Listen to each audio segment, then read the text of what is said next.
Dans l'émission En aparté, diffusée sur Canal+ ce mardi 23 avril, Jeff Panaclock a expliqué comment il en est arrivé à quitter un spectacle dès son début, en raison d'un burn-out assez violent qui a nécessité une hospitalisation. Mardi 23 avril, Jeff Panaclock était invité dans l'émission En aparté, diffusée sur Canal+.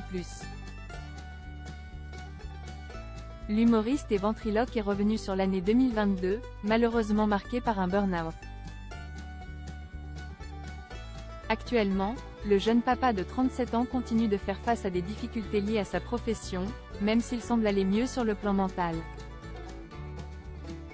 Indiquant devoir suivre des séances de kinésithérapie avant et après le spectacle pour soulager son bras, qui soutient sa marionnette, il a confié qu'il souffre sur scène en ce moment. Son état physique semble même lui causer de la peur à l'idée qu'il ne soit plus capable à l'avenir de continuer à faire rire son public. Je n'ai pas du tout envie d'arrêter, a-t-il lancé, très ému, en précisant que s'il souffre autant, c'est parce qu'il n'a pas pris soin de son corps pendant un peu plus de 20 ans et qu'il en paye aujourd'hui le prix.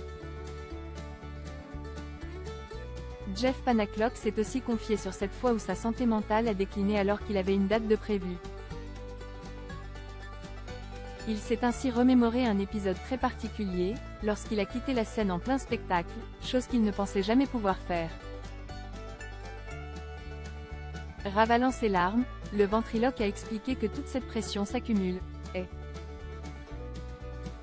se considérant comme très précis et exigeant au travail, Jeff Panaclock semble avoir été submergé par ses émotions à la suite de beaucoup de problèmes techniques qui ont perturbé sur son spectacle, notamment dès le début. Un artiste également en difficulté sur le plan personnel. Mais ce n'était pas tout puisque l'humoriste a aussi dû faire face, sur cette période-là, à pas mal de problèmes personnels qui n'ont fait qu'aggraver la situation. Celui qui a divorcé de la mère de ses 2 filles a notamment indiqué que ces problèmes ont été réglés aujourd'hui et heureusement, tout va bien. Revenant sur ces erreurs techniques qui ont sapé sa motivation sur scène, le ventriloque a raconté être parti tout droit dans à loge sur un coup de nerf, à la surprise générale. Je ne savais plus quoi faire, mais je ne pouvais pas laisser 5000 personnes attendre et se demander ce qui se passe. Les gens n'ont pas compris, a-t-il déclaré. J'ai joué et je me suis effondré à la suite du spectacle et puis on a fini à l'hôpital, a ajouté celui qui est allé au bout de ses limites. Très entouré, il a néanmoins pu compter sur le soutien de ses proches dans cette épreuve.